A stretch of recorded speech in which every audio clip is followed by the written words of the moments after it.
Bonjour et bienvenue dans une nouvelle émission du Micro francophone, le podcast où l'on donne la parole à tous les passionnés de la langue française et de ses cultures.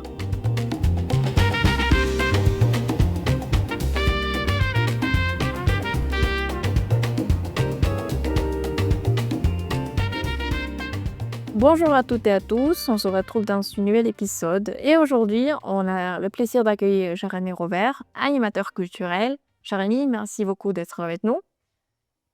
Bonjour Sophia, merci de ton invitation.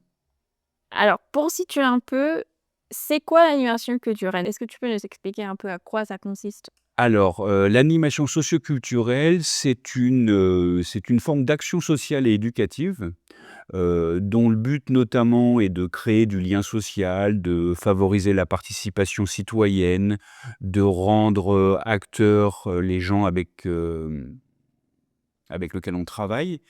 Puis également, les valeurs un peu de l'animation socioculturelle, on pourrait dire que c'est l'émancipation. C'est le fait de grandir et de devenir après un acteur de sa communauté, de son pays, de sa ville, de son lycée, de son université. Il y a aussi l'idée qu'on puisse devenir autonome et indépendant. Donc c'est tout le travail qu'on met en place pour favoriser, l'autonomie, l'indépendance, l'émancipation. Et comment est-ce que tu es devenu un animateur socioculturel? En fait, moi, j'ai commencé, en France, on peut passer un diplôme qui s'appelle le BAFA, qui est le brevet d'aptitude à la fonction d'animateur et qui nous permet d'encadrer des enfants, des adolescents dans le cadre de centres aérés. Donc c'est un centre de loisirs qui accueille des enfants à la journée ou sinon en colonie de vacances ou en camp de vacances. Donc ça, ce sont des colonies qui durent environ 1 à 2 semaines, qui ont une thématique. On y va avec sa classe d'âge et on participe à différentes activités en dehors de son cercle familial. Donc nos parents ne sont pas là et ce sont les premiers apprentissages de la vie collective. Merci. Je me demande quels sont les éléments que tu prends en compte, disons, pour faire des activités en tant qu'animateur socioculturel. Ça dépend, j'imagine, du type d'activité, mais aussi du public. Est-ce que tu peux nous raconter un peu quelles sont les différentes activités ou un exemple d'une activité que tu as organisée? L'idée, c'est toujours de proposer en fait des activités qui soient adaptées au public avec lequel on travaille. Et l'idée, c'est que une activité, c'est pas seulement faire une activité, c'est aussi avoir des objectifs. C'est de savoir en fait ce qu'elle va pouvoir aussi apporter au collectif ou à chaque individu. Donc même une activité la plus simple qui peut être, d'organiser, je sais pas, un match de foot, on peut y mettre au sein de l'activité différents objectifs, à savoir notamment que, je sais pas, sur le public qu'on accueille, il puisse y avoir de la mixité, que ce soit pas, uniquement, une activité qui soit faite par, les jeunes garçons. On peut y mettre aussi des contraintes de jeu collectif. Donc ça, c'est à chaque animateur qui va construire son activité, avec les objectifs qu'il souhaite atteindre et donc les moyens qu'il va mettre en place pour atteindre ces objectifs. Et je dirais qu'un peu toute la difficulté aussi de proposer une activité à un groupe, c'est qu'elle puisse satisfaire le groupe, mais en même temps les individus qui composent le groupe. Parce que si je propose une activité à une certaine partie du public à qui que ça n'intéresse pas, je vais prendre le risque qu'au bout d'un moment, en fait, l'activité, elle ne fonctionne pas. Donc l'idée, c'est de m'adapter aux individus qui composent le groupe, pour que chacun puisse trouver sa place et puisse profiter de l'activité qui est proposée ou du projet qui est proposé. Et comment tu fais pour qu'ils puissent voir que tu as voulu les accompagner? Heu, Disons, c'est de les fonctionnalités, pas seulement d'organisateur, parce que tu es pas un organisateur seulement, tu es un animateur socioculturel. Déjà la première chose, c'est d'avoir une connaissance assez fine du public avec lequel on travaille. Ça passe par de l'observation souvent, ça passe aussi par la relation qu'on va avoir avec son équipe, pour avoir un regard le plus fin sur le groupe, sur le collectif, sur les individus qui le composent. Et puis, aussi après on va utiliser des techniques d'animation qui permettent ou notamment aux jeunes avec lesquels on peut travailler, de pouvoir eux-mêmes s'exprimer, soit par des questions ouvertes, soit en ayant un plan qui nous permette de voir vers où ils veulent aller, et d'avoir une connaissance la plus fine de leur projet. Et ça va nous permettre, avec ces petites techniques d'animation qui favorisent l'expression tant et puis, par l'expression, on favorise aussi la valorisation de ce qu'ils disent. On sort un petit peu des phénomènes de frustration et ça permet de sortir des choses positives et ça permet d'accompagner au plus juste, je pense, le projet de nos jeunes notamment. D'accord, merci. Est-ce que j'ai répondu? Oui, c'est ça, parce que je me demandais comment est-ce que parce que parfois, si par exemple, surtout si c'est avec des jeunes et bon, ils tombent dans un âge où c'est un peu plus compliqué, qu'ils réfléchissent de manière profonde, mais c'est un âge où on a trop d'impact dans leur vie. Donc je me demandais ça. Après, l'idée aussi, c'est que des fois, la chance qu'on a en tant qu'animateur, c'est qu'ils ne nous voient pas. Si je parle du travail que j'ai fait avec les jeunes, c'est qu'ils ne nous voient pas comme leurs professeurs, ils ne nous voient pas comme leurs parents, et donc on appartient à un autre cercle. Même si on peut toujours avoir une forme de rapport d'autorité avec eux, l'idée, c'est qu'on casse un peu les codes de la relation. Et donc, par moment, au début, des fois, on ne parle pas de leur futur projet. Des fois, l'idée, c'est juste de travailler sur la question de la relation.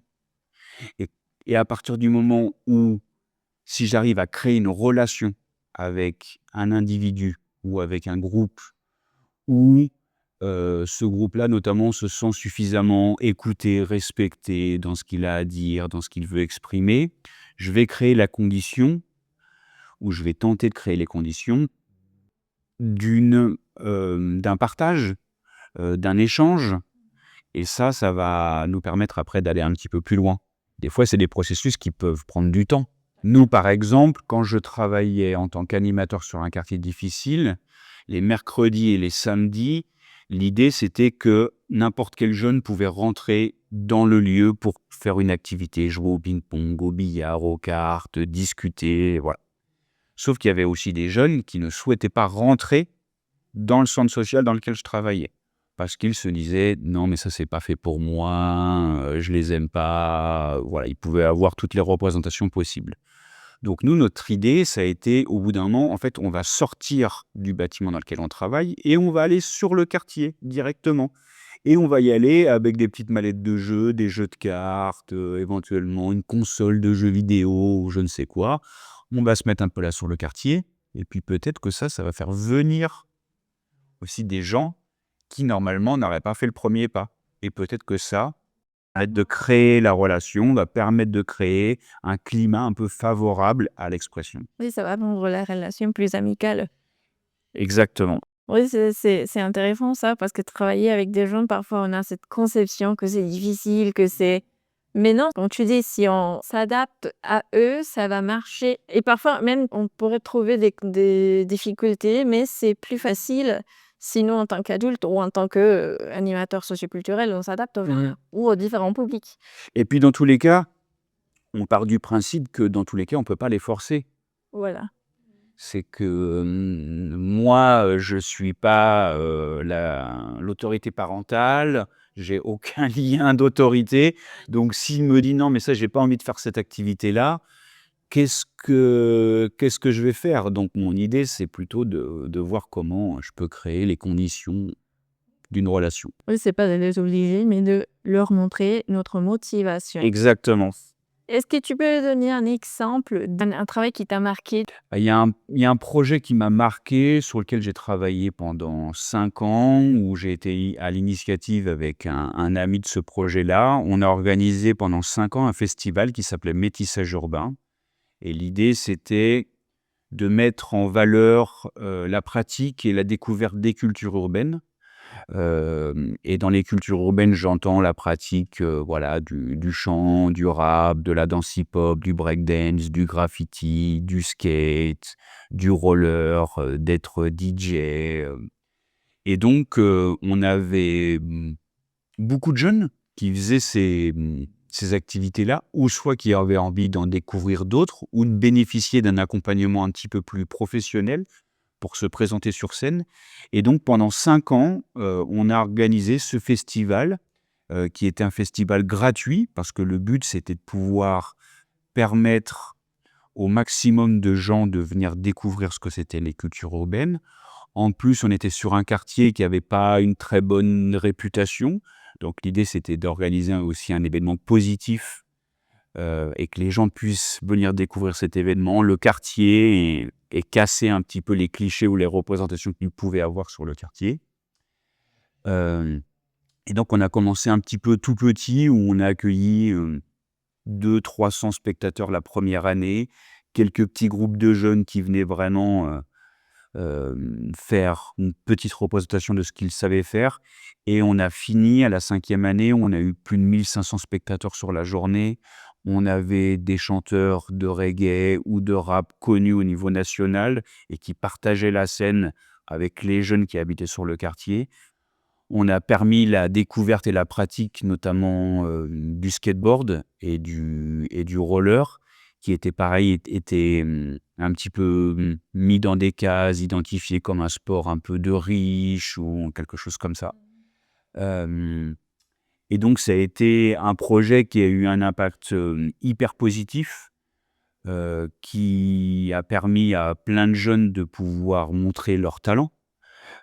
Qui a permis à plein de jeunes de s'investir, sur l'organisation du festival, en s'occupant de la communication, en s'occupant de la page, Facebook, en nous aidant à monter la scène ou les barnums et ça a eu, je le sais parce que ça s'est passé il y a 15 ans et je sais encore aujourd'hui que sur le quartier, c'est resté un événement hyper positif auquel les jeunes ont été très attachés et ont pu, montrer tout l'étendue de leur talent, de leur intérêt pour faire vivre leur quartier et d'être acteurs de leur ville.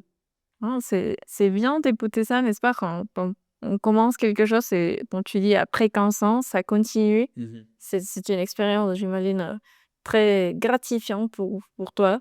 Et par exemple, je sais que, il y avait un jeune qui était hyper intéressé par le théâtre et le stand-up et après avoir participé à quelques petites scènes sur notre festival, il est allé dans une ville à Lyon où il faisait des tremplins d'humour. On a eu d'autres jeunes qui aujourd'hui organisent des événements un peu sound system autour de la culture reggae. On a des gens qui ont fait du rap. On a fait partir des jeunes dans un gros festival de théâtre à Avignon, dans le sud de la France. Voilà, donc tout ça, il y a aussi l'idée que des fois ça fait un peu il y a de la reconnaissance sur tout le travail qui a été fait, d'accompagnement. Oui, c'est merveilleux ça d'écouter comment les gens ils ont pu se développer et puis et continuer ça dans sa vie. Donc un énorme merci Jérémy pour, toutes ces infos et aussi tes expériences. Je suis très reconnaissante. Merci à toi. Merci d'avoir écouté cet épisode jusqu'au bout. Pour aller plus loin, une fiche PDF avec des exercices vous attend dans le premier commentaire. Pensez à vous abonner, à liker et à partager si vous avez aimé. À très bientôt pour un nouvel épisode.